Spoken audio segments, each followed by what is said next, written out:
నేను మా అన్న మా పెద్దమ్మ వాళ్ళ ఇంటికి వెళ్ళానండి. వెళ్తే మంచిగా మాట్లాడింది, ఏదో పెట్టింది, తిన్నాను, బాగానే ఉంది.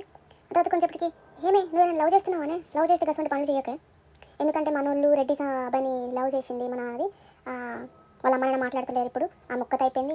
అయ్యే రామా మొక్కట అయిపోలేదు, మీరు మాట్లాడే మాటలకే ఆమె ఒక్కటైపోయింది, లేకుంటే వాళ్ళ అమ్మ నాన్న ఎందుకు మంచిగా ఉండాలి వాళ్ళతోటి నాకు అనిపించింది మనసులో, అనలే కానీ.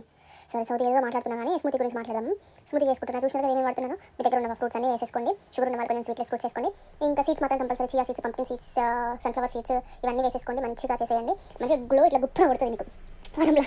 కానీ నాకు ఎందుకు గుర్తులేదు తెలుసా, నాకు గుర్తదు, నేను సంవత్సరం అయినా నాకు గుర్తుంది. ఎందుకంటే సాయంత్రం అయితే మమ్మ నాకు ఫోన్ చేస్తుంది ఇండియా నుంచి, ఫోన్ చేసి వాళ్ళు అట్లా అంటున్నారు, వాళ్ళకి 10 లక్షలు వస్తున్నాయి, 20 లక్షలు వస్తున్నాయి, వాళ్ళు అట్లా అంటే ఇట్లా అంట, వాళ్ళు ఇవన్నీ మైండ్లో పెట్టుకొని నాకు పెడుతుంది మమ్మ. పొద్దునంతా యాక్టివ్ ఫేస్ గుప్ప గ్లో కొట్టే సాయంత్రం డిప్రెషన్లోకి వెళ్ళి ఇదైపోతుంది.